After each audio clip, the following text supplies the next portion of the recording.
સત સાહેબ, સત વિદ્યા મંદિર, પરમ ગુરુ પાઠશાળા સંકુલ, સારસા. હું પટેલ હરીશભાઈ બી, ધોરણ 12, વિષય વાણિજ્ય વ્યવસ્થા અને સંચાલન, યુનિટ 11, ગ્રાહક સુરક્ષા. ગ્રાહક સુરક્ષા, જો કે આ ટૉપિક 11માની અંદર આપણે નવા અભ્યાસક્રમ પ્રમાણે રદ કરેલ છે, પણ આપણા જીવનની અંદર અને આગળના અભ્યાસની અંદર ખૂબ મહત્ત્વનું છે. એટલે આ પ્રકરણ આપણે અહીંયા ચર્ચા કરીશું. આ પ્રકરણની અંદર ગ્રાહક સુરક્ષાનો અર્થ, ખ્યાલ અને મહત્ત્વ, ધંધાના દૃષ્ટિકોણથી ગ્રાહક સુરક્ષાનું મહત્ત્વ, ગ્રાહકોના દૃષ્ટિકોણથી ગ્રાહક સુરક્ષાનું મહત્ત્વ, ગ્રાહક સુરક્ષાનો કાયદો, ગ્રાહક સુરક્ષાનો અર્થ, ગ્રાહકના અધિકારો અને જવાબદારીઓ, તકરાર નિવારણ સંસ્થાઓ, ઉપલબ્ધ ઉપાયો, ગ્રાહક જાગૃતિ, ગ્રાહક સંગઠનો અને બિનસરકારી સંસ્થાઓની ભૂમિકા. આટલા મુદ્દા આપણે આ પ્રકરણની અંદર ચર્ચા કરીશું. તો સૌથી પહેલાં આપણે જોઈએ કે મુક્ત અર્થતંત્રમાં ગ્રાહક એ બજારનો રાજા છે એવું પ્રસ્થાપિત થયું છે. એટલે અગાઉના અભિગમ ખરીદનારે સાવધ રહેવું એ હવે બદલાઈને વેચનારે સાવધ રહેવું એમ થઈ રહ્યું છે. એટલે સતત વધતી હરીફાઈ અને કુલ વેચાણમાં પોતાનો ભાગ વધારવા માટે વસ્તુ અને સેવાના ઉત્પાદકો અનૈતિક, શોષણયુક્ત અને અયોગ્ય પ્રથાનો ઉપયોગ કરતા જણાય છે. આવી પ્રથાઓને કારણે ગ્રાહકો છેતરપિંડીનો અનુભવ કરી રહ્યા છે. વસ્તુ કે સેવા ખામીયુક્ત હોવાથી, અસલામતી, ભેળસેળ હોવાના કારણે, આરોગ્ય સાથે ચેડા, ખોટી અને ગેરમાર્ગે દોરતી જાહેરાતોને કારણે છેતરપિંડી, બનાવટી વસ્તુઓના વેચાણ દ્વારા અથવા સંગ્રહખોરી કરીને કે કાળા બજાર કરીને ગ્રાહકો પાસેથી વ્યાજબી કિંમત કરતાં વધુ કિંમત લેવામાં આવે છે. અને આમ ગ્રાહકોને વેપારીઓ દ્વારા અપનાવવામાં આવતી વિવિધ અનૈતિક નીતિઓ સામે રક્ષણ આપવાની જરૂરિયાત ઊભી થઈ છે. અર્થતંત્રમાં ગ્રાહક સાથે છેતરપિંડી થવાના અનેક બનાવો વધતા જાય છે. આવી રીતે છેતરાતા ગ્રાહકો ઘણીવાર જીવને જોખમમાં મૂકે એવી પેદાશોનો અજાણતેથી ઉપયોગ કરે છે, જે કોઈ રીતે વ્યાજબી નથી. તો આપણે અહીંયા ગ્રાહક સુરક્ષા શું છે એનો ખ્યાલ, અર્થ અને મહત્ત્વ સમજીશું. તો સૌથી પહેલાં ગ્રાહક સુરક્ષાનો અર્થ. તો ગ્રાહક સુરક્ષા એટલે વેચાણકારો અને ઉત્પાદકોની અનૈતિક, શોષણયુક્ત અને અયોગ્ય પ્રથાની સામે રક્ષણ પૂરું પાડવું. એનો ખ્યાલ આપણે જોઈએ તો ગ્રાહકો સાથે છેતરપિંડી થવાના કારણો પૈકી મહત્ત્વનું કારણ એ છે કે છેતરાયા પછી ગ્રાહકો સંગઠિત અને જાગૃત નથી, અથવા તો કાયદાકીય પગલાં ભરી શકાય એવી માહિતી એમની પાસે નથી. એટલે ગ્રાહકોના જે શોષણ થાય છે 3 રીતે થાય છે. એક તો શારીરિક અને માનસિક શોષણ. તો એમાં હલકી ગુણવત્તાવાળી વસ્તુ કે બનાવટી વસ્તુના વેચાણને કારણે ગ્રાહકો હતાશા કે ગુસ્સાની લાગણી અનુભવે છે. એ વસ્તુના ઉત્પાદનમાં વપરાતા અયોગ્ય પદાર્થોને કારણે શારીરિક નુકસાન થાય છે, સાથે સાથે માનસિક નુકસાન પણ થાય છે. તો આ પ્રમાણે આપણું શોષણ થાય છે. બીજું છે આર્થિક શોષણ. તો સંગ્રહખોરી કે કાળા બજાર દ્વારા અથવા તો વસ્તુ કે સેવાની છાપેલ વેચાણ કિંમત કરતાં વધુ કિંમત વસૂલ કરી અને કરવામાં આવતા વેચાણના કારણે ગ્રાહકોને આર્થિક નુકસાન થાય છે, વધુ કિંમત ચૂકવવી પડે છે. અને ત્રીજું જાહેર હિતોનું નુકસાન. તો ઘણી બધી પેદાશોનું ઉત્પાદન કરતી વખતે એમાં કેટલાક વપરાતા પદાર્થોને કારણે પર્યાવરણ દૂષિત થાય છે, અને આ રીતના પર્યાવરણને નુકસાન દ્વારા જાહેર હિતને નુકસાન થાય છે. તો આવી રીતના 3 રીતે આપણું છેતરાતા હોય છે ગ્રાહક. હવે ગ્રાહકનો આપણે અર્થ જોઈએ તો ગ્રાહક સુરક્ષાના કાયદા મુજબ ગ્રાહક એટલે એવી વ્યક્તિ કે જે અવેજના બદલામાં વસ્તુ કે સેવા મેળવે છે અને જેના માટે અવેજ ચૂકવાયો હોય કે વચન અપાયું હોય અથવા તો અવેજ પૂરેપૂરું કે અંશતઃ ચૂકવાયું હોય અને અંશતઃ ભવિષ્યમાં ચૂકવવાનું હોય અથવા વિલંબિત ચૂકવણીની યોજનાના ભાગરૂપે એ હોઈ શકે. એટલે ખરીદનારની પરવાનગીથી એ વસ્તુ કે સેવાનો ઉપયોગ કરનાર વ્યક્તિનો સમાવેશ ગ્રાહકમાં થાય છે, પરંતુ પુનઃવેચાણ માટે કે વેપારી હેતુ માટે ખરીદનાર વ્યક્તિનો સમાવેશ ગ્રાહકમાં થતો નથી. એટલે આપણે ફરીવાર ખરીદીએ અથવા તો વેપારી તરીકે આપણે ખરીદીએ તો ગ્રાહક નથી કહેવાતા, પણ વસ્તુનો સીધો આપણે ઉપયોગ કરવાનો હોય, વસ્તુ ખરીદી અને આપણે ઉપયોગ કરતા હોઈએ તો આપણે ગ્રાહક છીએ. હવે એનું મહત્ત્વ શું છે? તો ગ્રાહક સુરક્ષાની કાર્યસૂચિ બહુ મોટી છે, વિસ્તૃત છે. એટલે કાર્ય માત્ર ગ્રાહક અને એમના હક અને જવાબદારી માટે જાગૃત કરવાનું નથી, પણ એમને સાચી ફરિયાદોનું યોગ્ય નિવારણ આવે એ પણ છે. માત્ર કાયદાકીય રીતે ગ્રાહકોને વિવિધ કાયદાના અમલ દ્વારા રક્ષિત કરવાથી ગ્રાહક સુરક્ષાનું કાર્ય પૂરું થતું નથી. કાયદો ઘડી દીધો એટલે ગ્રાહક સુરક્ષિત થઈ ગયો એવું નથી. ગ્રાહકોએ પણ સંગઠિત બનવું પડશે. એમના હિતોના રક્ષણ અને ગ્રાહક સુરક્ષાને પ્રોત્સાહન આપવા માટે વિવિધ સ્તરે ગ્રાહક સુરક્ષા મંચની સ્થાપના કરવી પડશે. ગ્રાહકોએ ભેગા થવું પડશે અને અવાજ ઉઠાવવો પડશે. તો ગ્રાહક સુરક્ષાના કાર્યમાં ધંધાકીય એકમો પણ એનું મહત્ત્વ સમજીને જોડાઈ રહ્યા છે. ધંધાકીય એકમોએ પણ ગ્રાહકોને મહત્તમ સંતોષ આપી શકાય અને ગ્રાહકોને છેતરપિંડી સામે રક્ષણ આપી શકાય એ માટે નિષ્ઠાવાન પ્રયત્નો કરતા જોવા મળે છે. એ ઘણા બધા વેપારીઓ એ રીતના કાર્ય કરતા હોય છે. હવે આપણે જોઈએ કે ધંધાના દૃષ્ટિકોણથી ગ્રાહક સુરક્ષાનું શું મહત્ત્વ છે. એટલે આપણે ધંધો કરતા હોય તો એ દૃષ્ટિકોણથી ગ્રાહકની સુરક્ષા કઈ રીતે આપવી જોઈએ. તો એક તો સમાજના સાધન સંપત્તિનો ઉપયોગ કરીએ છીએ આપણે. કોઈપણ ધંધાની શરૂઆત અને એનો વિકાસ માટે સમાજના સાધન સંપત્તિનો ઉપયોગ કરે છે. ત્યારે ધંધાની જવાબદારી બને છે કે એણે સમાજમાં એવી પેદાશો કે સેવાઓ આપવી જોઈએ કે જે સમાજને ઉપયોગી બને અને સમાજના સાધન સંપત્તિમાં સુખાકારીમાં વધારો કરે. એટલે સમાજના સાધન સંપત્તિનો આપણે ઉપયોગ કરીએ છીએ તો એ સાધનો દ્વારા લોકોની સુખાકારી વધે એવી વસ્તુનું ઉત્પાદન કરવું જોઈએ. બીજું કે સામાજિક જવાબદારી આપણી છે. તો ધંધામાં હિત ધરાવતા વિવિધ જૂથો પ્રત્યે ધંધો સામાજિક જવાબદારી ધરાવે છે. એ હવે સાબિત થઈ ચૂક્યું છે. એ ધંધામાં આવક વેચાણ દ્વારા થાય છે અને વેચાણ ગ્રાહકોને થાય છે. તો ગ્રાહકો પણ ધંધામાં હિત ધરાવતા જૂથો પૈકીનું એક મહત્ત્વનું જૂથ છે. કારણ કે ગ્રાહક જ ના હોય તો તમારો ધંધો કેવી રીતના ચાલે. એટલે અન્ય રીતે હિત ધરાવતા જૂથોની જેમ ગ્રાહકો પ્રત્યેની જવાબદારીઓ પણ ધંધાકીય એકમે નિષ્ઠાપૂર્વક નિભાવવી જોઈએ. ત્રીજું કે સમાજનો એક ભાગ છે. કોઈપણ ધંધો એ સમાજનો એક ભાગ છે. સમાજમાં રહીને જ ધંધો થઈ શકે છે. દરેક વેપારી અન્ય આર્થિક પ્રવૃત્તિઓ કે વ્યવહારમાં બીજા વેપારીનો ગ્રાહક છે. હવે દરેક વ્યક્તિ ગ્રાહક છે. જો ગ્રાહક શોષણ અનિવાર્ય હોય તો દરેક વ્યક્તિનું શોષણ થવાનું નક્કી છે.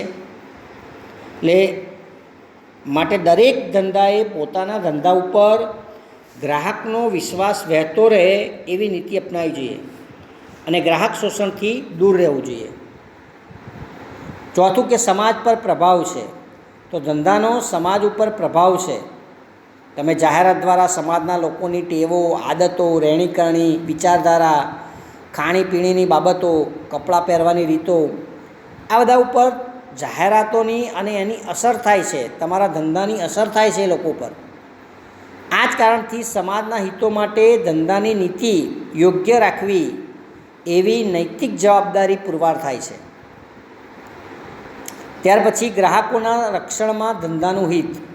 તો ધંધાકીય એકમો ગ્રાહકના હિતોના રક્ષણને પોતાના ધંધાકીય હિતોને પાર પાડવા માટે આવશ્યક ગણતા થયા છે. આજે સ્પર્ધાત્મક બજારની મૂળભૂત શરત એ છે કે ધંધાએ ગ્રાહકો સુધી પહોંચવું પડશે. એમની ઈચ્છા કે જરૂરિયાતને જાણી એ અનુસાર ઉત્પાદન કરવું. જો કોઈ ઉત્પાદક આ બાબતનો સ્વીકાર નહીં કરે તો ગ્રાહકો એમના હરીફો પાસેથી ખરીદી કરશે. તો ગ્રાહકનું રક્ષણ કરવું અને એમની ઈચ્છા કે માંગને ઉત્પાદકે સમજી એ અનુસાર ધંધામાં આગળ વધવું એ ધંધાના હિતમાં છે. સંતોષાયેલો ગ્રાહક માત્ર પુનઃ ખરીદી નથી કરતો, પરંતુ એની સાથે જોડાયેલા વિવિધ સામાજિક જૂથોને વસ્તુ કે સેવાથી એને જે સંતોષ મળ્યો છે એ પણ જણાવે છે અને એના પરિણામે નવા ગ્રાહકો ધંધા તરફ આકર્ષાય છે. એટલે બીજા ગ્રાહકોને પણ એ લઈ આવે છે. માત્ર પોતે જ ગ્રાહક બને છે એવું નહીં, પણ બીજા 10 ગ્રાહકો પણ એ પોતે લઈ આવે છે. એટલે ગ્રાહકોના રક્ષણમાં જ ધંધાનું હિત છે. ત્યાર પછી ટ્રસ્ટીશીપનો સિદ્ધાંત અને ગ્રાહક સુરક્ષા બહુ અગત્યનું છે કે ગાંધીજીના વાલીપણાનો જે સિદ્ધાંત છે એ પ્રમાણે સમાજે જેને સંપત્તિ આપી છે એનો ઉપયોગ એમની સમાજની વ્યક્તિઓ માટે જ કરવો જોઈએ. એટલે ગ્રાહકો માટે ગાંધીજી કહે છે કે ગ્રાહક એ ધંધાની જગ્યાએ આવતો સૌથી અગત્યનો માણસ છે. એ આપણા ઉપર આધારિત નથી, પરંતુ આપણે એના પર આધારિત છીએ. એ આપણા કાર્યમાં દખલ કરતો નથી, પરંતુ એ આપણા કાર્યનો હેતુ છે. એ આપણા ધંધાની બહારનો માણસ નથી, પરંતુ એ ધંધાનો જ ભાગ છે.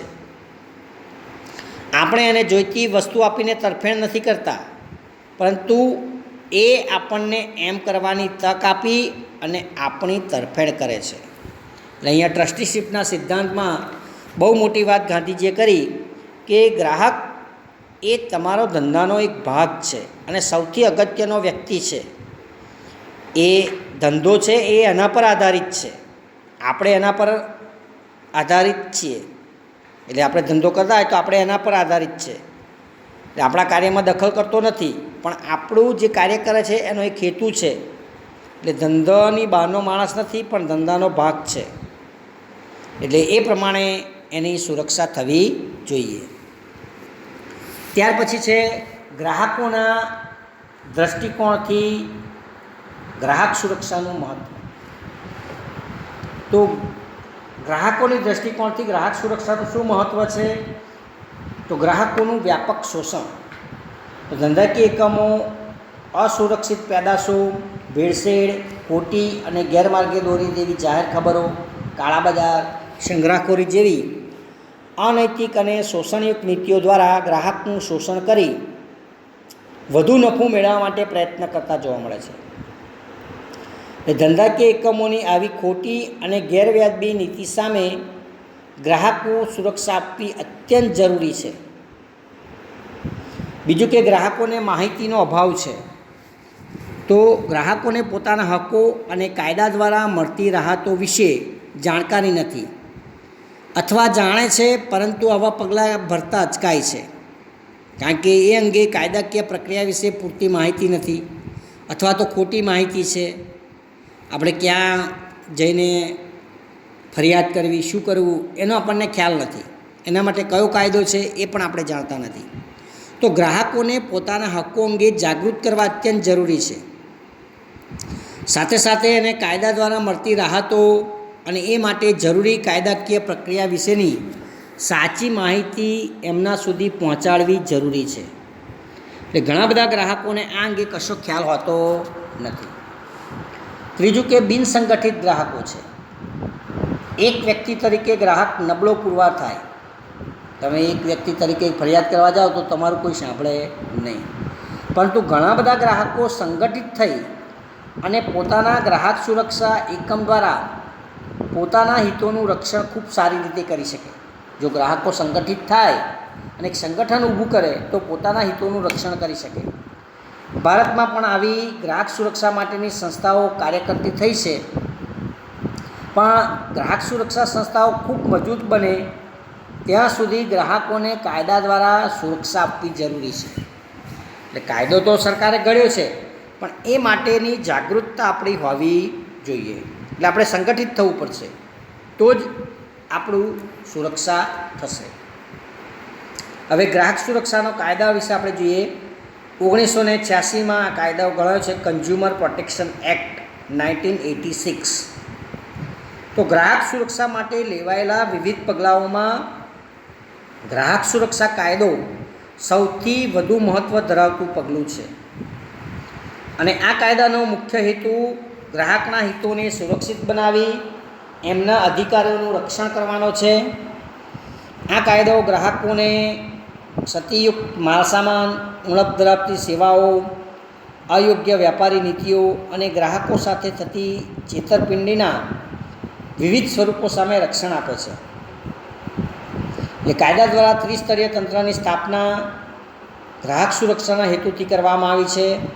એમાં જિલ્લા કક્ષાનું સ્તર, રાજ્ય કક્ષાનું સ્તર અને રાષ્ટ્રીય કક્ષાનું સ્તર એમ 3 સ્તરે ગ્રાહકોની ફરિયાદોનો તાત્કાલિક અને ઓછા ખર્ચે નિકાલ થાય એવી વ્યવસ્થા ગોઠવવામાં આવી છે.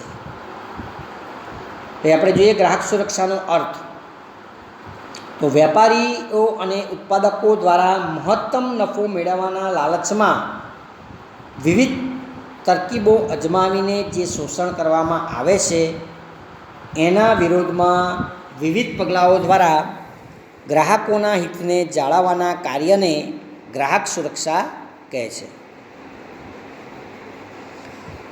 હવે ગ્રાહકોના અધિકારો અને આપણે જવાબદારીઓ જોઈએ. તો સૌથી પહેલાં ગ્રાહકના અધિકારો, આપણને કયા કયા અધિકારો પ્રાપ્ત થયેલા છે. તો દરેક ગ્રાહકને યોગ્ય અધિકાર મળવો જોઈએ, એથી એનું શોષણ સામે રક્ષણ કરી શકાય. ગ્રાહક સુરક્ષા ધારા પ્રમાણે ગ્રાહકોને કુલ 6 અધિકારો આપવામાં આવ્યા છે. અને આ સુરક્ષાના કાયદા હેઠળ નિમાયેલ જે ગ્રાહક ફોરમ છે એ ગ્રાહકોના અધિકારોને પ્રોત્સાહન પૂરું પાડે છે અને રક્ષણ આપે છે. આ અધિકારો આપણે જોઈએ તો સુરક્ષા, જાણકારી, પસંદગી, રજૂઆત, નિવારણ અને ગ્રાહક શિક્ષણ, આટલો એ ગ્રાહકના અધિકારો છે. તો સૌથી પહેલાં જોઈએ સુરક્ષા, સેફટી. તો ગ્રાહક સુરક્ષાનો અધિકાર એટલે ગ્રાહકના આરોગ્યને જોખમકારક હોય એવી ચીજવસ્તુઓ કે સેવા સામે રક્ષણ. દાખલા તરીકે હલકી ગુણવત્તાવાળા વીજળી ઉપકરણો ગંભીર ઈજા પહોંચાડી શકે. હલકા હોય સ્વિચો ને એ બધું, તો આપણને કરંટ લાગે કે એ થાય. એથી આવા ઉપકરણો વાપરવા જોઈએ નહીં. પ્રમાણિત કરેલા ઉચ્ચ ગુણવત્તાવાળા ઉપકરણો વાપરવા જોઈએ, જેથી ગ્રાહક સુરક્ષાની સચવાય. એટલે IS માર્કાવાળા હોય એવા જ ઉપકરણો, એવી જ વસ્તુઓ આપણે વાપરવી જોઈએ કે જેથી આપણી સુરક્ષા થાય. બીજું છે જાણકારી, ઇન્ફોર્મેશન. તો ગ્રાહક જે વસ્તુ કે સેવા ખરીદવા માગતો હોય એની બધી જ માહિતી ગ્રાહકને મળવી જોઈએ. જેવી કે એના ઘટકો, કે ઉત્પાદનમાં કયા ઘટકો વપરાયા છે, ઉત્પાદનની તારીખ, એમાં ઉપયોગ કરવાની રીત, કિંમત, જથ્થો, શુદ્ધતા, એની ગુણવત્તા, આ બધી બાબતોથી જાણકારી એને પ્રાપ્ત થવી જોઈએ. આ જ કારણસર કાયદાકીય રીતે ઉત્પાદકે વસ્તુ અંગેની બધી જ માહિતી વસ્તુના પેકિંગ ઉપર કે લેબલ પર દર્શાવવી ફરજિયાત છે. ત્રીજું પસંદગી, ચોઈસ. જો કે આપણને ચોઈસ મળતી નથી, એટલે દરેક ગ્રાહકને પસંદગીનો અધિકાર છે. એટલે વિવિધ વસ્તુઓ કે સેવાઓમાંથી પસંદગી કરી અને હરીફાઈયુક્ત કિંમતે ખરીદવાની સ્વતંત્રતા છે. પણ આપણને તો વેપારી જે પકડાવે એ જ આપણે લઈ લઈએ છીએ. આપણને આ હકથી વંચિત રાખવામાં આવે છે. એટલે ગ્રાહકને એની પસંદગીની વસ્તુ કે સેવા યોગ્ય કિંમતે, યોગ્ય જથ્થામાં, યોગ્ય જગ્યાએ અને યોગ્ય સમયે મળવી જોઈએ. એ ગ્રાહકના પસંદગીના અધિકારના કારણે બજારકર્તાઓ વસ્તુઓ અને સેવાઓમાં ગુણવત્તા, બ્રાન્ડ, કિંમત, કદ વગેરેમાં વિવિધતા લાવે છે અને ગ્રાહકોને પસંદગીની તક પૂરી પાડે છે. દાખલા તરીકે આપણે જોઈએ કે દ્વિચક્રી વાહનોની શ્રેણીમાં વિશાળ પસંદગી ગ્રાહકોને મળે છે. એટલે એ પૈકી તમારે કોઈ 2 વ્હીલર ખરીદવું હોય તો કયું ખરીદવું એ તમે પસંદ કરી શકો છો. મોટરસાઇકલ ખરીદવી હોય તો એન્જિનનો પાવર, દેખાવ, રંગ વગેરે દ્વારા આપણને પસંદગીનો અવકાશ મળે છે. તો આ એક આપણો અધિકાર છે કે આપણે જે વસ્તુ જોઈએ એ જ વસ્તુ આપણને પ્રાપ્ત થવી જોઈએ.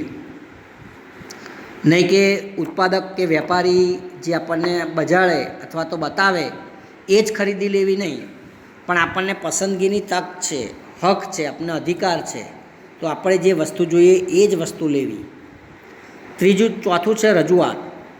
તો ગ્રાહકોને વસ્તુ કે સેવાના વપરાશથી અસંતોષ જણાય તો એ માટે ફરિયાદ કરવાનો અધિકાર છે. અને આ અધિકારના કારણે ઘણા બધા ધંધાકીય એકમો પોતે જ પોતાના ગ્રાહકોની ફરિયાદોના નિવારણ માટે ખાસ વિભાગ પણ સ્થાપ્યો હોય છે. ઘણા બધા એકમો આ પ્રમાણે કરતા હોય છે. ભારતમાં ઘણી બધી ગ્રાહક સુરક્ષાના ક્ષેત્રે કામ કરતી સંસ્થાઓ પણ ગ્રાહકોને એમની ફરિયાદ કરવા માટે અને નિવારણ માટે મદદ કરે છે. ત્યાર પછી નિવારણ એટલે આપણે વસ્તુ કે સેવા ગ્રાહકને આપવામાં આવેલી ખાતરી કરતાં ઉતરતી કક્ષાની હોય તો ગ્રાહકને એ માટે યોગ્ય રાહત મળવી જોઈએ. એટલે ગ્રાહક સુરક્ષા ધારામાં ગ્રાહકોને ઘણી બધી રાહતો મળી શકે છે, જેવી કે વસ્તુ કે સેવાની પુનઃબદલી, વસ્તુ કે સેવાની ખામી દૂર કરવી, ગ્રાહકોને જો કોઈ હાનિ કે નુકસાન થયું હોય તો એ માટે વળતર, આ બધું નક્કી છે. એટલે ગ્રાહકને વસ્તુ કે સેવા અંગે ફરિયાદ કરવાનો અધિકાર છે.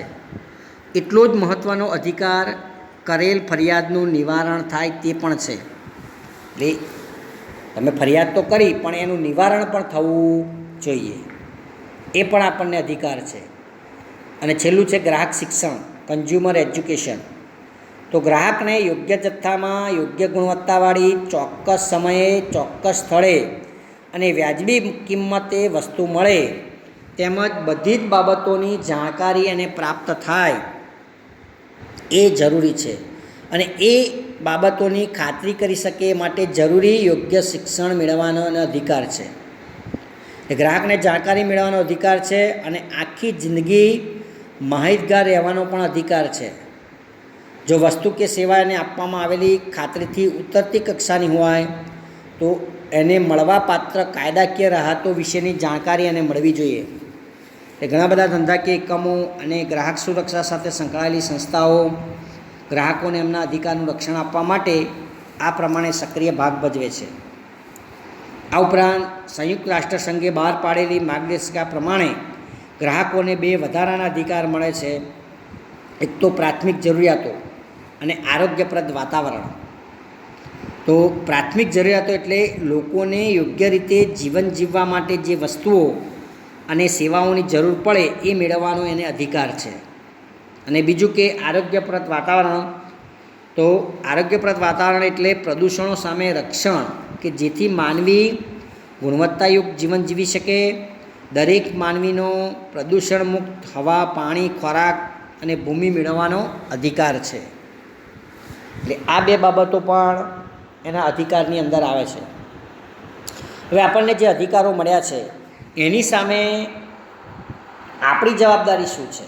ગ્રાહક તરીકે જવાબદારી શું છે? Responsibility of the consumer. તો ગ્રાહકે અધિકારો ભોગવતા પહેલાં પોતાની જવાબદારી પણ નિભાવવી પડે. એ દરેક ગ્રાહકે વસ્તુ કે સેવાની ખરીદી, વપરાશ અને વપરાશ બાદ એની જવાબદારીઓ પ્રત્યે સભાન હોવું જોઈએ. તો પહેલું છે અધિકારોનો સભાનપણે ઉપયોગ.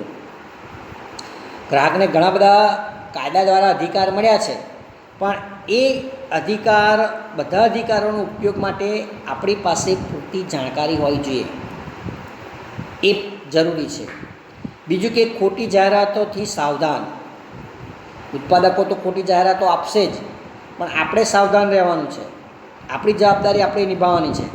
ઘણી વખત ઉત્પાદકો કે વિતરકો વસ્તુ કે સેવાના વધુ વેચાણ માટે જાહેરાતોમાં ખોટા દાવા કરે છે અથવા ખોટી અને ગેરમાર્ગે દોરતી માહિતી આપણને આપે છે કે ભાઈ દાખલા તરીકે અમુક ઉત્પાદનનું સેવન કરો તો તમારી ઊંચાઈ વધી જશે, અથવા તો તમને આ પ્રકારના તમારી બોડી વધી જશે, અથવા અમુક પ્રકારના પીણા પીવો તો શરીરમાં તાત્કાલિક શક્તિનો સંચાર થશે. આ બધી જાહેરાતો આપતા હોય છે.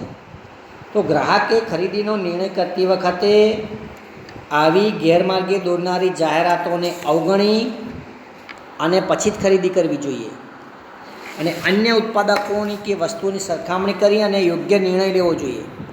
કેટલીક ઔચિત્ય ભંગ કરતી જાહેરાતો પ્રત્યે જાહેરાત કરનારનું ધ્યાન દોરવું જોઈએ કે ભાઈ આ બાબત ખોટી છે, આ રીતના તમે જાહેરાત ન કરી શકો. તો ગ્રાહકે જાહેરાતમાં બતાવવામાં આવતા વપરાશ અને વસ્તુના ખરેખર વપરાશ બંનેની સરખામણી કરી અને જો તમને તફાવત હોય જણાય તો જાહેરાતકર્તાનું અથવા તો ઉત્પાદકનું તમારે ધ્યાન દોરવું જોઈએ. પણ આપણે એવું કરતા નથી. જે આવ્યું એ પકડાયું, લઈ લીધું, વાપરી દીધું, ના પસંદ પડી તો ફરી વાપરતા નથી, પણ એના પ્રત્યે આપણે બેધ્યાન છીએ. મોટાભાગના ગ્રાહકો આ પ્રમાણે બેધ્યાન હોય છે. એટલે વપરાશ કર્યો, ના ફાવ્યું તો નહીં લેવાનું, પણ આપણે ક્યાં ફરિયાદ કરતા નથી અથવા એનું ધ્યાન દોરતા નથી. ત્રીજી બાબત, ખરીદી વખતેની સાવધાની. ખરીદનારે સાવધ રહેવું. આ સૂત્રને આપણે યાદ રાખવું પડશે. વેપારી તો નફો કમાવા બધી ટ્રીકો અપનાવશે, તો આપણે ખરીદી વખતે ગ્રાહકે વેચાણકર્તા કે ઉત્પાદકના ખોટા પ્રલોભનથી દોરવાઈ જઈને ખરીદી કરવી નહીં. એક જોડે એક ફ્રી અને આમ ને આ બધી જાહેરાતો આપે અને આપણે દોડી જઈએ ખરીદવા, તો એવું ન કરવું. ગ્રાહકે વસ્તુ કે સેવાની ખરીદી સમયે યોગ્ય અને જરૂરી માહિતીનો આગ્રહ રાખવો, જેવી કે ઉત્પાદકનું નામ, સરનામું, ગુણવત્તા, જથ્થો, ઉપયોગ માટેની રીત, ઉપયોગ માટેની છેલ્લી તારીખ, એક્સપાયરી ડેટ, ઉત્પાદનના ઘટકો, ઉત્પાદનની તારીખ, વજન, ગેરંટી અથવા વોરંટીનો સમયગાળો, એની જે કંઈ શરતો હોય, આ બધું જ આપણે ધ્યાનમાં રાખીએ અને પછી ખરીદી કરવી. ચોથી બાબત, બિલ માટેનો આગ્રહ. આ ખાસ જરૂરી છે કે જ્યારે ગ્રાહક કોઈપણ વસ્તુ કે સેવા ખરીદે ત્યારે એણે વેચાણકર્તા પાસેથી યોગ્ય બિલ મેળવી લેવું. ખરીદેલી વસ્તુ કે સેવા જો નુકસાનવાળી કે આપેલા વચનથી ઉતરતી કક્ષાની હોય કે ગ્રાહકના અધિકારનો ભંગ કરતી હોય તો એ માટે તમે ગ્રાહક સુરક્ષા ફોરમમાં ફરિયાદ કરવી હોય તો ખરીદીના પુરાવા તરીકે બિલ રજૂ કરવું ફરજિયાત છે. બિલ વિના તમે ક્યાંય પણ ફરિયાદ કરી શકો નહીં. એટલે કોઈ પણ વસ્તુ ખરીદો તો એનું બિલ લેવું. દરેક વેચાણકર્તા વેચાણ સમયે ખરીદનારને બિલ આપવા માટે કાયદાથી બંધાયેલો છે. પાક્કું બિલ, જીએસટી સહિતનું એના નંબર સાથેનું બિલ આપણે લેવું જોઈએ. પણ આપણે એવું કરતા નથી. ભાઈ ખરીદી બિલ લઈએ તો લઈએ, ના લઈએ ટેક્સ બચાવવા આપણે એમ કે આમ તેમ બહાના કાઢે અને આપણને બિલ આપતા નથી. પણ બિલ લેવાનો આગ્રહ રાખવો અને પાક્કું બિલ જીએસટી નંબર સહિતનું, તો જ તમે ફરિયાદ કરી શકો. પાંચમું કે ગુણવત્તા માટે વિશિષ્ટ આગ્રહ. તો ઉતરતી કક્ષાની વસ્તુઓ કે સેવાઓ, ભેળસેળની સમસ્યા હોય, બનાવટી વસ્તુની સમસ્યા, આ વગેરેના કાયમી ઉકેલ એટલે કે ગ્રાહકને ગુણવત્તા માટેનો વિશેષ આગ્રહ. એ વસ્તુ કે સેવાની ખરીદી વખતે ગુણવત્તાના પ્રમાણપત્ર કે ચોક્કસ ગુણવત્તાની ખાતરી આપતા પ્રમાણિત ચિહ્ન છે કે નહીં એની આપણે ખાતરી કરવી જોઈએ અને એ ત્યાર પછી જ ખરીદવું. ત્યાર પછી સાચી ફરિયાદની નોંધણી. તો વસ્તુ કે સેવાની ખરીદી બાદ ગ્રાહકના અધિકારો પૈકી કોઈ હક કે હકનો ભંગ થતો હોય તો ગ્રાહકે ફરિયાદની નોંધણી યોગ્ય કક્ષાના તંત્ર સમક્ષ કરવી જોઈએ. ઘણી વખત ગ્રાહક નાની નાની બાબતો માટે વેચાણકર્તા સામે ફરિયાદ ન કરવાનું વલણ દાખવે છે કે ભાઈ આ નાની બાબતમાં શું ફરિયાદ કરવી, પણ એ વ્યાજબી નથી. ગ્રાહકના આવા વર્તનને કારણે વેચાણકર્તા શોષણની પ્રવૃત્તિ ચાલુ રાખે છે.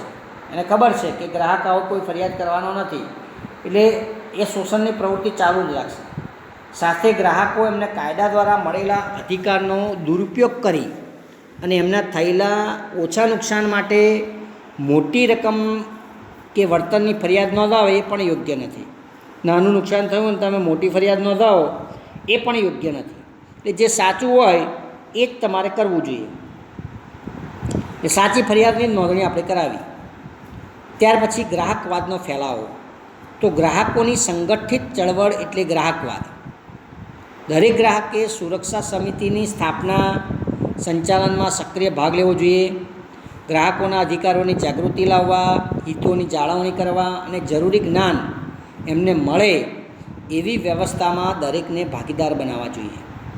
એટલે વધુમાં વધુ ગ્રાહકવાદનો ફેલાવો થાય એવા પ્રયત્નો દરેક ગ્રાહકે કરવા પડે. ને ત્યાર પછી પર્યાવરણનું જતન, તો દરેક ગ્રાહકે પર્યાવરણની જાળવણીમાં મહત્ત્વનું કાર્ય કરવું જોઈએ. વસ્તુના ઉપયોગ પછી એના કચરાનો યોગ્ય રીતે નિકાલ કરવો જોઈએ, ગંદકી ન ફેલાવી જોઈએ, એ પણ એની પ્રાથમિક જવાબદારી છે. અને નીતિમત્તા વિરુદ્ધની પ્રવૃત્તિમાં જોડાવું નહીં.